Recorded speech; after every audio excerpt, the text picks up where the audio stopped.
mayangbu taramna okjabaga loinana Panthoi Mangang na ikokno na khurumjari. Ngasi su mahausagu mayamgidamakta yamna nungairaba Phunga Wari ama puduna lakjari. Wari asibu Thabirakbana Cheng Meetei. Mathai thai na matam amagi Ningthau panba leibak amagi warini. Jingkai ngamba leibak amagi ningthau amani. Magi mapa ningthauna mafam matam chadana yamna ngana laikhidraba matungda jingkai ngambana yamna ha oina mapagi ningthau kubam senaduna leibak adugi ningthau oiki. Jingkai ngambana yamna ngana ningthau oiduna magi leibak bu senaba haibasi ma pamlamde adubu karidi pambaile.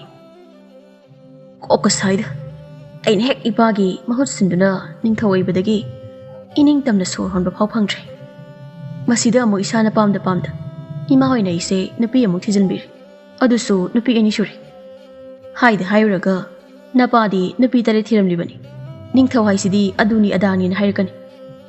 Aina pamjari sidi nupi amakaktada thamoi sena nungsina jaraga harau harau luhongduna pusi zupa matagi wakhanda hingjaba leijabaduneba.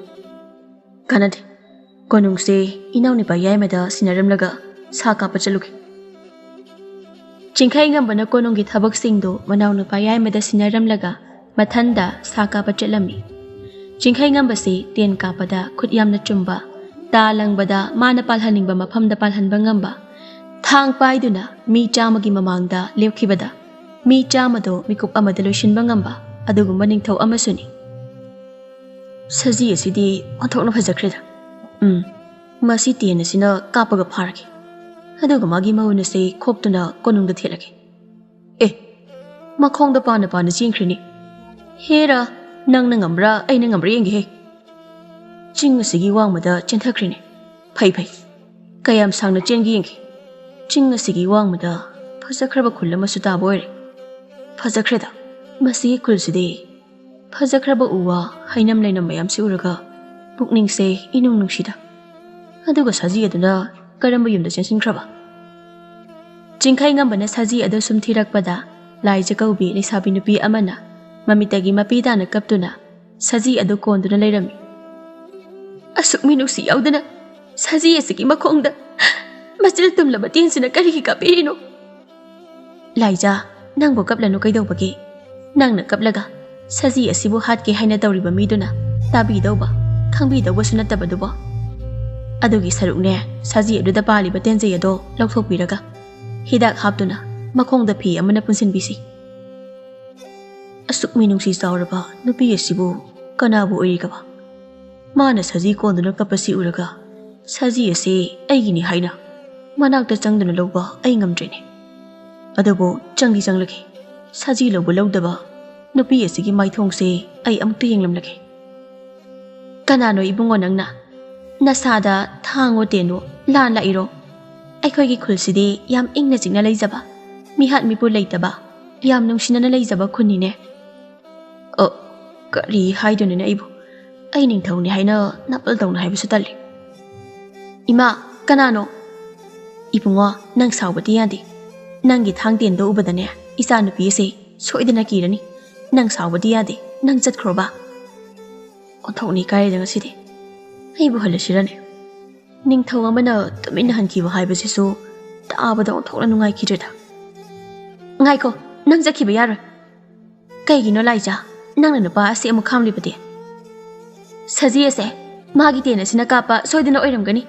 Mangonda yariba tenjai asiga saji asida paliba tenjai asiga chapmani.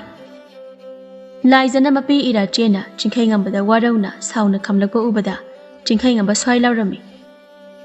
Magi mikipi asawa maithong warauna ingonda jairiba khonjai. Onthokna sunung sikreda. Hayo saji ase nangi tena kapiba natra haiba. Hoi mani saji ase aigi tena sina kapani. Ayo naye haiba phauba ngamjadaba saji ase pharaga hatlaga nangonda kari kanage. Saji ase saraga nang pusi jupa puthanba ngamladro. Tu yengu lao haibane. Imagi laija nupa adugi khudang pairaga chinganune. Mahak ase kanano karino afaba mira fattaba mira haibasu khangba natene. Horel imai chadang leijaba sida dasa mutadana ko. Ye uto Saji asida tariba ise. Ayo ima haiba phawba lawba ngamjadana mamitagi mapi taraga kablise. Saji magisu imung manong mari mata loina leiramnine. Mana siraga loina pukhibada magi imungdana kayang wana kaphawgani haiba nang khangdro. Nang su khallo noi ima do phattaba mina thangna thilaga pharaga iga tap tap takai pukhradi nang kai dawgani. Ima gi laija yari ni tu one nangbo. Nupa ase aikoi swagi mandine. Horel amuk mayumda hankradi lan tawraktana ba. Ibungo nasanse sa kai use oyabu yamna luna tawjabani adunani nang sawanu ko. Laijana singkhai ngambada ngangbo leplamde mamanadi kana khamli. Adubu singkhai ngambanadi laijabu nungsibana loire. Ai lali laija. Ai ngasidai nangni yadaba thaba amata tawri se. Aigi thangdense nang laujaro. Ai ngasidagi thawai panba amata halari. Kadai pir okulai singdo. Is thang macha kase yamna yawe. Masigi nupase saji hatbagi bo lan chatpadawna khulai ga pai haiba. Aduga ngai ko nang aigi ming kamai na khanglibano ha. Ima na ngasaidagi nangonda laija laija haina kauribasidi. Ado saji sidi kamdawba. Ai mangonda paliba tenjayase satoktuna hidak haplamgi. Hidak kapuine pura langi wakhalni mada jalise. Nangdi hidak puraga sokpan tawrasu haplaga phakini. Adubo sing asida leiriba sa sing sidi hidak haplaga amata chalamoine ko. Hoi ai ngasidi haploina tajari. Adudi aina saji ase hidak haplingaida nang pi afaba mata puthokpiroba. Adugane nangi khulai mayamse piro ona amu hairakpadi yariko. Ai fi puthorake. Napa asibu kanano isam samba mi sumande. Aduga yamna phattaba mi sumande. Ibungo nangbu kanano kadaidagi lakpano namina kari kauba. Fisda leire. Ima aigi mingna chingkhai kauze. Chinga sigi wangmadagi khara chalaga leiba khullamadagini. Saji asigi matung induna sum lakpada sida yorpani. Asu wangkraba chawkraba singse lalaga saji ase phabla iba. Madugi thamna lingjantuna afaba thaba ama taramlabadi kayam phani chingkhai. Ibung kauni he nangbo. Aina chahi halamni ima. Masi angang sidibako. Bing korso kaisu kaidida. Haujidi saji ase kemta tawari. Tapna tapna pharaktuna hanagumna chen songduna sanajaba ngamlani. Hoi hoi adubu ibungo nang suyumda hanba thenglani ne. Hoi ma adude ay mo hankragi. Ngai kho mamsila akanda singsila laga chatlabadi kaina mu chabi khini. Ima aikhoi mamagi sangoldo mangonda pikro. Aduga makhagi lambida chachakrasani. Chingkhai ngambada laijana sagol piduna mayumda halan kirami. Chingkhai ngamba ngasidi laijagi wakhal natana atopa wakhal khankidre. Mama sasi ningthauni haiba phawba kawkhri. Aduna chingkhai ngambana konungi thabak singdo manawni pada hek sinaramlaga laijagi manakta chatlammi. Tha kharagi matungdadi laijaga chingkhai ngambaga pattana nungsinarami. Mabanigi nungsibado asengba nungsiba oibana laijagi khulgi mi singnasu yabada natana laijaga chingkhai ngambagagi masanupi amasu phangjarami.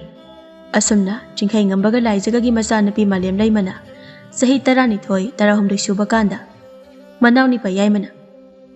Tazo hojikti leibak asigi irangi phibam ase phattabanina konung ase thadoktuna chalhaningre. Nanaw yaima aina haisingdana konung ase senaba ngambasu nate. Aina konung ase senaduna leirabadi aigi laijaga ijanupi gadi kamaina tawni. Laijagi imadusu masa yamna sonduna leiribani.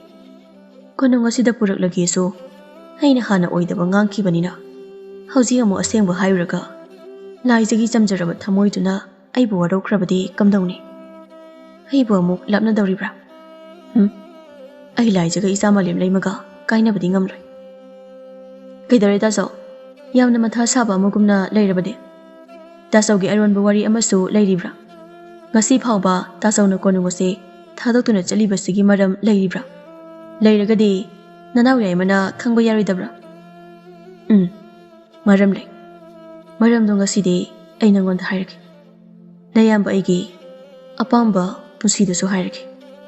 Nangate kanadadi haigan ko yema. Hairui taso. Tanjadada manaw ni pa atong basu sangli. Taso ga tayaiga kari wari sanaramni bano. Aisu yauba yaroi dabra taso. Karigi yadani. Iyambagi waraba mikupta. Inawani natana aigi kana lerigane. Lao, pamlu lao. Nayambagi Aronba wari kara ngasidi. Inawani da liragi. Hayeng aina patanungda thoklabasu. Noi anina aigi Aronba wari se. Mapung phana pubinaba. Nanawani leiringida karigi tasobu patanungda thoktoino. Aikhoi miyoi babu tamba ngamrane tomba. Aikhoi na ningjaban ama. Oirakban ama. Adubu aigi wari sidi khara warabasu nayambani yamna pamjaba wari niko. Adudi liro ni taso. Aikhoi anidi taningbana loirini. Hoi, ai liragi taro. Jingkhai ngambana manaw anida magi Aronba wari singdo haubadagina loiba phawba lithoklami. Wari singdo taraga manaw anido kapsu kaplami noksu noklami. Aduga nungsibasu phawrami. Yai mana. Oh, tasawi thamoi sisu angakpani ko. Asuk kuiraba sahi ase. Aikhoi mayamda tumina losinduna laibiramlibani ko. Ngammi ko tasaw nangi thamoi ase. Atombana. Haujikti itaimado lawsilasine tasaw. Itaimaga ichanupigado masak yamna uningi tasaw. Aina haujikta wari likhibado noi anibo kawrabro. Ai isam chamba asengba nungsiyo punsido pamena. Ningthau maharani tawdana isa iningtamna leiba phangdabado ai pamde haina. Aduri tasawna hauji pamlibasi karino nanaw ibanida haibirodana. Tasawgi damakta nanaw aikhoi leiri. Hayo tasawgi apambado. Ima tokhai jarasu noi anina nayamba ibu nungsijaba ningjabase ai pele. Adudi nayambagi apambase hairaki. Aikhoigi lebagase noi anina ningthau oiduna senahoro. Aidi natai malaijagi manakta isam chamba punsi amagumna hingminaragi. Tasawna itay malaijaga isa nupi malem leimaga punna matam khar leiruge haibadi leiyuro. Aduga tasawgi mahut chinduna aikhoi anina leibak asigi ningthau ayu haibadudi haibirakano tasaw. Tayaina hairibase asengmani tasaw. Tasaw natana aikhoigi leibak asi aikhoi anina senaba ngamloi. Masil manamoi ahomna ngahak tanaraba matungda. Adudi phare. Noi anina nayamba aigi mahut sinduna konung asida leramu. Nayamba matam khara icham chamna natai malaija amadi isa nupi malem leimaga leiminarukige ko. Adugane karigumba nayamba ingonda pau hainingba leirabasu aikhoigi pau puthok pusin tawriba kunusida aibo ina tharauko. Hoi tasaw. Adudi tasaw haujimak chatlage khalibra. Hoi ai haujimak chatkrage. Ima hoi natai ma anidasu noi anina thokpa wari saraga themloko. Hoi tasaw. Somdana mapa ngaibada wazarabi malem leimana mamada ningai tawri. Ima aikhoi pabana miramda thabak suba dum chatlaga leirise karigino. Napana thabak suba chatrabadi aikhoi chara heloidro. Aduda natana abokna naribase kamaina layangani. Aikhoi sida oina thabak suba yadro. Aikhoi khulgi mi mayam ama yum yumda leiraga thabak loina sunai. Aikhoi paba khaktani yumda leiraga thabak sudrise. Adudi magi sanajaba sinfam oibagini. Isagi pabado yumda leiduna labu inkhol gi thabak subase haite. Aduga migidi masa masagi chawraba inkhol sule labuk sule. Aikhoi gidi karai amata leitiko. Aduna ne napana miramda thabak suba chatlibani. Ai amata khangde. Ai di pabaga imaga aboka amata lapnadabida leiningi. Ado ima aikhoi pabagi ima pabado landa loina sikre haido asengbagiro. Ngai ko se ima icha napagi wari sanaringaida tu napali lapulai. Kadai aya paba hale. Paba ai kari leibirake. Karino mayam puduna lakbiri sibo. Isagi pirol mayam amaleklabani. Naboki hidakso imagi sanagi khudok amasu. Ai gidi karigi leibira ino. Nasanapi yo oina adum leirakpa yabadabo. Isagi su yawi kaino. Adolaija ai thabak suba tha khara chalaroi. Isaga nanga noi aniga puna yum asida leirani. Ima su yauna. Asengbro, hairibo wasibo. Nungaijare, aigi wa laina tabire. Aduna haujikti, ekoi puna leimina ba phanglani. Nungaijai. Asengbani laija. Adunani, aina poyo mama puduna laglibase. Ado, ai thabak suba chatrena nang wawdi tawganuko. Aina ekoi wadanaba silangba pungloi losilabani. Hayeng phobora kuntra chenga suba bora tara amaga ekoi da thinbalakani. Aduna ekoi hauji waningai oidreko. Madudi matab karamna no kanana duk yamba phaujing dubu pira ibano. Aina sukoina miramna thabak sura isibo phagirani laija. Se posai singse imungda pusilo. Sina imada piram. Baba, haujikti yumda ega dum lerani ko. Hoini, aigi sa thoiga ekoi punna haujikti leradabani ni. Ado mama, aina wanda wa ama haike. Ekoi gi lebak ase miram gi yeknaba singna landarakpagi paulere. Aduna nangai gi isa se langi khusu khulai paiba tamhaudaba yaridori. Karino, moi mapana haibiri sibo. Aigi isa nupi sibo makhuda khulai paiduna mi hatawri bro. Nati laija. Isada mi hatlo haiba nate. Isada nate. Khulsida lairiba nahapumna mukpusini. Hayeng yeknaba na landarakpa matamda. Isa ngakthokjanaba iraibaku kanjanabani. Natrabadi yeknabagi makhutta isa susi iraibaksu mina lawkhrabadi. Ekhoi ngasi hinglibase kari tobagi hinglibano haiba wahang ama tungda lakani. Adunani aina ekhoi nigi isa malim leimasi langi khusu khulai paiba tambisi hairibasi. Phare aisu nangna haiba yarage. Adubo masa ngakthokjanaba iraibak kanabagi tanjada khakta natana isa se khulai pahengani. Natrabadi mama aina paheloi. Hoi, adudi imungda sanglaga imaga puna wari sarasi. Paba ke imaga na sanariba wari do kari wari no nacha aidi bhab taba ngamdre. Imungda aboki manak sanglasi lao. Adugane isan bhab tanaba ipana loina hairaki. Lao aboki manakta. Chingkai ngambane imungda changduna masanupi malem leimabu kian tananaba wari pumba lirami. Aduga nonganbaga masanapibu langi khusu khulai paiba tambiba haurami.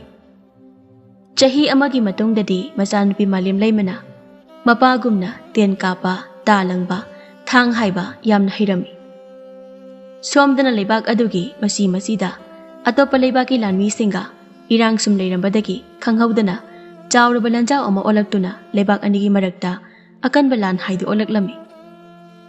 Aigi sanupi malim laimasidi chahi ani phawba phadri adubu heisingbadi mapa ingondagi bo hendokhrene. Adubadi kanagi machano. Adu haujikti moi mapana haibado chumli. Aikhoigi leibak asida chawraba lan ama lakani haibado. Aduna hauji yumthong khudingi mi amamong kokhatuna lan ase yahongani hairi. Adudi lan ase aikhoigi sanupi se yaudoribra. Karino laija nang hairibado. Mapa ai leiri haiba nang kaurabra. Ngasi isada aina khulai paiba tambiriba sidi aina lan yawa chatkringeida imaga nangase isa nupina ngakwi senbinaba tambibani. Lanase punna lingzen manana ekhoi thengna haudrabadi yeknabagi makhutta ekhoi pumba loina sirani. Nupi angang kayabu mihat thina hatpikhrani do. Baba ima ekhoi da sagol tongduna mi khar lai masibu yeknabro tena kapaga hatlage. Yeknaba nate isa nupi law imagi manakta layo ipa wari sanaki. Atombana tazo nanaw atomba lai. Idaima nanaw na khoiramjari ima nacha na khoiramjari. Tazo mana icha nupira onthokna magulaina phajai dei jaside. Moi mapa moi sibo kana kana no mahana ikhoida idaima tazo haina karigi kauriba. Aduga lanmi singsina nangonda karigi khoiramlibano. Ngasidi hei kanano haibase lotpa yaridoribra. Tacho nanawbu pau hana piraktana mafam asida lai haina warubigano. Hauzik leibak asigi luraba tanja ama oibana nanaw hekta laabane. Ngasidi tayaiga igana leibak ase ngakpa ngamlaroi. Aduna ekhoigi leibak miyam ase yeknabagi makhutta takragani.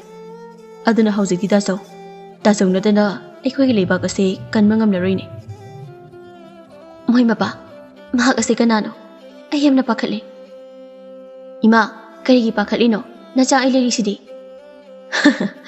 ꯇꯥꯖꯧ ꯏꯆꯥ ꯅꯨꯄꯤꯁꯤꯗꯤ ꯇꯥꯖꯧꯒꯨꯝꯅ ꯊꯧꯅꯥ ꯂꯩꯕ ꯃꯥꯜꯂꯤꯍꯦ ꯅꯣꯏ ꯑꯅꯤꯒꯤ ꯋꯥꯔꯤꯗꯣ ꯀꯔꯤꯅꯣ ꯑꯩꯕꯨꯁꯨ ꯚꯥꯞ ꯑꯃꯨꯛꯇ ꯇꯥꯍꯜꯂꯣ ꯆꯤꯡꯈꯩ ꯅꯪ ꯀꯅꯥꯅꯣ ꯅꯪꯒꯤ ꯑꯁꯦꯡꯕ ꯋꯥꯔꯤ ꯀꯔꯤꯅꯣ ꯏꯆꯥꯗ ꯂꯣꯠꯂꯕꯁꯨ ꯃꯃꯥ ꯑꯩꯉꯣꯟꯗꯗꯤ ꯂꯣꯠꯂꯒꯅꯨ ngasi konungi Rajkumar amagi fizolda laklaga nangoda tasau haina harauna kauribase isam chambadi nate hayo nang kanano imana nangse icham chamba mi mande mi ataiga yamna khetnai haina khalaklibase kuirabani hayo nang kanano tasau haujikti wa lotlaranu lana sina aikhoi masen kaina kiba thoklabadi kona aikhoi yamna ningam laklaroi ima Itaima, mang the liba, Agi Tato, Noigin isam jamna uriba, Mahakase, Atakana Sunati. Labak a sigging toasting hangam bahariba, Ningthawada, Mahakasini. Kari Hyper Ibuma. Asukai Batamase. I want the minam dana, Thabiram Labako. Ima, Agi Pazaraba Manglalase, Minam Banasemba, Pazaraba Manglal Oiram Linima. Itaima, Ima. ꯑꯩꯒꯤ ꯇꯥꯖꯧꯒꯤ ꯋꯥꯔꯤꯁꯦ ꯍꯥꯟꯅ ꯂꯣꯏꯕ ꯐꯥꯎꯕ ꯇꯥꯕꯤꯈꯣ ꯑꯗꯨꯒ ꯏꯇꯩꯃꯅ ꯂꯦꯞꯄ ꯈꯣꯡꯐꯝ ꯑꯗꯣ ꯂꯦꯞꯄꯤꯌꯨꯅꯦ ꯏꯇꯩꯃ ꯀꯔꯤ ꯋꯥꯔꯤ ꯅꯤꯡꯊꯧ ꯆꯤꯡꯈꯩ ꯉꯝꯕ ꯇꯨꯃꯤꯟꯅ ꯇꯧꯐꯝ ꯈꯪꯗ ꯂꯦꯞꯇꯨꯅ ꯂꯩ ꯑꯗꯨꯒ ꯃꯅꯥꯎꯅꯤꯄꯥ ꯑꯇꯣꯝꯕꯅ ꯃꯌꯥꯝꯕꯒꯤ ꯁꯦꯡꯂꯕ ꯋꯥꯔꯤ ꯄꯨꯝꯕ ꯂꯣꯏꯅ ꯂꯤꯔꯝꯃꯤ ꯃꯌꯥꯝꯕꯅ ꯂꯥꯏꯖꯕ ꯀꯌꯥꯃꯨꯛ ꯅꯨꯡꯁꯤ ꯍꯥꯏꯕꯁꯨ ꯋꯥꯔꯤꯁꯤꯡꯗꯨ ꯇꯥꯔꯒ ꯃꯃꯥꯒ ꯃꯁꯨ ꯅꯨꯄꯤ ꯃꯥꯂꯦꯝ ꯂꯩꯃꯒꯗꯤ ꯃꯄꯥꯕꯨ ꯌꯥꯝꯅ ꯅꯨꯡꯁꯤꯔꯝꯃꯤ ꯑꯗꯨꯕꯨ ꯂꯥꯏꯖꯗꯤ ꯃꯕꯨꯡꯅꯤ ꯅꯨꯡꯁꯤꯈꯤꯗꯨꯅ Wahai ama phawba haiba ngamkhidre laijana wahai amata haidabana chingkhai ngambasu mathwai nungaitana mama bu khoiram lamlaga masa nupi bu kon biramlaga konung chekhirami yaima atomba lana se ekhoina mai pake hairabadi ahanbada yeknabagi lalong ase khangdokpatai aduga mana lana se ngahan khai moina horoklaga ekhoina ngakthokjaba khaktani masina moigi lalong ase Hujik Pabui oina di hongchi. Ada bunga side, aikoina oina. Yeknabada khanghaudana landa salase. Madu oirabadi yeknabagi lanmi singse masing yamna aikoina hatpa ngamgani. Hoi taso. Adude ai lanmi singda pawase piduna sem sauraki. Ngai khoyaima. Lanmi singado ahum thokna khaidoklam. Karigina taso adude. Ngasidi lana se. Maikai ahum thokna aikoi ahumna landa sangadabani. Noi anina. Aina yekliba maikei asomda aina sida lanmi singse noi anigi da khaidoklaga loina chatkadabani aduga aigidi moi kharsiga chatkani taso karino tasauna changdaba mafamsidi yeknaba singi ningthaudugi leifamni sida tasauna lanmi kharata mapuraga kamaina chatawribano aina hariba sida taw noi anina yeknaba singase tumna hatuna aina changniba mafamsida yakshilakadabani aina harise bhab tare kono yani adade chalo lanmi singdo sem sauro jingkhai ngambagi wa induna manaw anina atopa maikai amamamdagi lanmi puduna landa ba horami aduga jingkhaina yeknabagi ningthawna leiba mafamduda asumna nongmanini yamna kanna lan torba matungda yaimaga atombagadi mai paktuna mayambana hairambagi matung inna yeknaba ningthaw tamna changsilaklami Adugo mayamba chingkhai ngamba lanmi mayam ama hatpa yamba halamlaga yeknaba ningthaugi makuta tarami paw asi khanghaudana lebak sinba thungna tarami atomba kamdausige hauji aikhoina changsilabadi aikhoi ta sawdo soidana hatkrani hoide yai adude mataw karamna ta sawsi kangani gandabadi yade aduna yeknabagi ningthauna moigi apamba ama soidana hairakini madu ngaiduni yenglasi Hujikide, Aikogi Lanmisingda, Lana se, Lepnaba Han Haiko. Hoide Imagi Laija, Nangbo Kaplanukai Dogi. Ima, Chinkaido, Aigi Nusiba Wahi Amatataki Mabuni Nusina Lana do Zakiban. Aina Mabuaro de Haina, Nusiba Wahi Kara Hiram Labadi. Masoidana, Harau Lana do Zatuna, my Paglam Gadabani. Adabu hojikti ꯑꯩꯒꯤ ꯁꯤꯡꯀꯩꯗꯣ ꯌꯦꯛꯅꯕꯒꯤ ꯃꯈꯨꯠꯇ ꯇꯥꯈ꯭ꯔꯦ ꯏꯃꯥ ꯑꯩ ꯌꯥꯝꯅ ꯅꯤꯡꯉꯝꯂꯛꯇ꯭ꯔꯦ ꯏꯃꯥ ꯏꯃꯥ ꯑꯕꯣꯛ ꯂꯥꯏꯅꯤꯡꯊꯧ ꯁꯅꯥꯃꯍꯤꯒꯤ ꯃꯅꯥꯛꯇ ꯌꯥꯜꯂꯤꯕ ꯄꯥꯕꯒꯤ ꯈꯨꯠꯂꯥꯏꯁꯤꯡ ꯑꯁꯦ ꯑꯩ ꯂꯧꯊꯔꯒꯦꯀꯣ 이마기 이베마 마둘럭타라가 가리 떡더리바게 나바디 미기 마쿠 짠크라가 아이기 이바도 옅나바기 마쿠 짠크레 하이라가 아이코이 마센 온스나라가 까빠나디 이바도 아무 할 오이네 이마기 이베마 아이 짤레 이마 아이 이바 간다바야디 가리 하이바 나이코 이마기 이베마 이마 나선도 비시 사골동그나 짠크레 마부무다 카모 이마기 베마 가리는 너나 떠리바두보 이마기 라이자 갑바기 마담 나티 하글로 이수가 이자가기다막 라이 쾌람시 아돔바 하우지포 감다우시와 노모 하우크라시 파오바 옅나바기 파오 아마타 락트리바시보 에코이 애니보 따조부 간바기 마후타 시바 ngaiduna leibaga manarabrane dayai jase tajo kaluse सुमायने सुम लेबना दियार येकना बना करी खले हाइबा खंगबसु नते हागुरो तायै तसौ कलुसिनि तायै लानमी अमना इनिंग थौयाइमा अमदि अतोंबबु खोइरमजरी करी लेरे लानमी येकनाबगी पाउ लाक्प्रा नंगना अदुक फिंगना चिलकलिबदो नते नते इनिंग थौयाइमा आइना लाक्जरीसि येकनाबगी पाउगी नते मसक खंगदबि लेशाबी मजा अमा मसादा लिरुंग तेंसु तासु खोंगदन मतिक मयाइ लेरबा थांसांग अमा येप्तुना येकनाबगी माइकई दमना सगोल थौजिन खिने इनिंग थौयाइमा करी हाइबा लानमी तयाय लानमीसिना हाइबा नुपी मसादो सोइदना ताजौगी मसा नुपी एखोइगिसु इसा नुपी मालेम लेमा सोइदना ओइरमगनी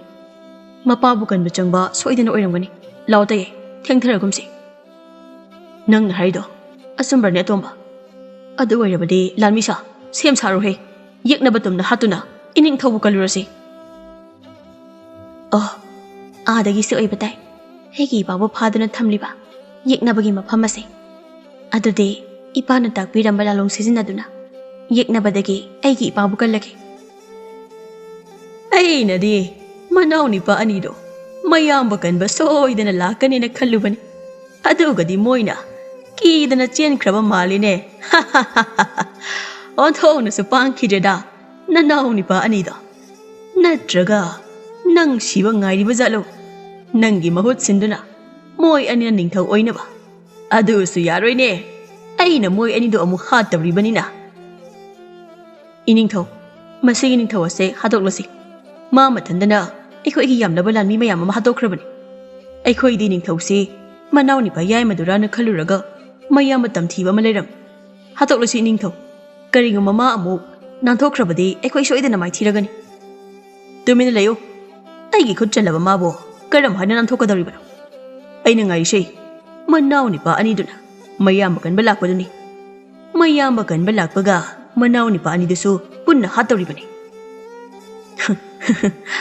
ꯑꯄꯪꯕ ꯅꯤꯡꯊꯧ ꯑꯩ ꯍꯥꯠꯇꯣꯏ ꯑꯣꯏꯔꯗꯤ ꯍꯥꯠꯍꯧꯔꯣ ꯀꯔꯤꯒꯨꯝꯕ ꯏꯅꯥꯎ ꯅꯤꯄꯥ ꯑꯅꯤꯗꯨ ꯂꯥꯛꯂꯕꯗꯤ ꯑꯩꯈꯣꯏꯒꯤ ꯃꯍꯨꯠꯇ ꯅꯪ ꯑꯣꯏꯅ ꯁꯤꯔꯅꯤꯅꯦ ꯌꯥ ꯃꯁꯤꯒꯤ ꯅꯤꯡꯊꯧ ꯐꯅꯁꯨ ꯐꯨꯔꯕꯅꯤ अदु फाउ मागी मथौनसि हन्देने है मसी थांग असिना तंखाय मा हातोकलगा थंगेदा मसी लानमी अमना मीबु तंखाय मा हालगा थंबा याब्रोने लानमी अमनसु इनिंगथौ येकनाबना लंदारले इनिंगथौ करी हाइबा अदुदि मनाव निपा अनिदो सोइदन ओइरमगनी नुंगाइरेदा अदु ओइरबदि मनाव निपा अनिदो हाथ पर फाबर अमा तौसी है थौना फब निंगथौ नंग होरेल ओइना पुना हालगे को नोइ चिलहौरो आइगी इना ओनि लागले चिलहौरो हे इनिंगथौ अमुक कैदौरगे येकनाबगी लानमीदि अमत उब फंगदे अदुगा अखोइगी लानमी मयाम अमदि सिदुना लोइना लेरमि हंदकी मोइगी लालोंगसिमदि अंगकपनि इनिंगथौ अखोइगी लानमी फने यामना सिरेने इनिंगथौ मसक उदबा लानमीबो लैब्रने मुन्ने यंगु चलो इनिंगथौ कनानो करिनो खंगदे माने कापलकपा टेनसे लाइबक तंग अक्ति युंगी कायदगी कापा इबनो हाइबसु खंगदे माने लंगकपा तासे नी अनि अहुम अदम युंगी कमाइने लंगकपा तानो खंगदे अदुगा मान हाइबा थंगाइसे ngaksam adum ta kai hai kamaina haiba thangnu khangdi ningthau aduga amuksu tenjai su ta su lokthoptuna amuk chen khi ningthau hauji ekhoi gi lanmi yamna hingje ningthau aduga nangna kamaina hinghori bana ha ai di kimandana khongbal amada luptuna leibada ubani masakti uhobra ekhoi gi lanmi khalibada aduga lanmi kayam yami moigi adudi ai gi isa napi malem leimani ne oh mapai bukan ba laglibo oireko karai de lan mino mi ama kakta de ude adasu nupi mali ni ningthau taning de nupi ama kaknabo aikhoi gi adu yamleba lan mi singbu hat kadabra he lan mi amasu iningthau nang na mu kari haidoino iningthau yeknabagi lan mi mayam ama lakpa lamna ui iningthau yeknabagi lan mi lapna lakpa uraga hauzik ekhoi gi lan mi mayam ama hatlibasi kananana butlo lainara chel horo natrabadi sibana halagani masigi ningthausi han halageda aduga amado amu halaki nang yamna nokningbra adudi nokose aigi thangsang ase nangak tu kaklagi he ya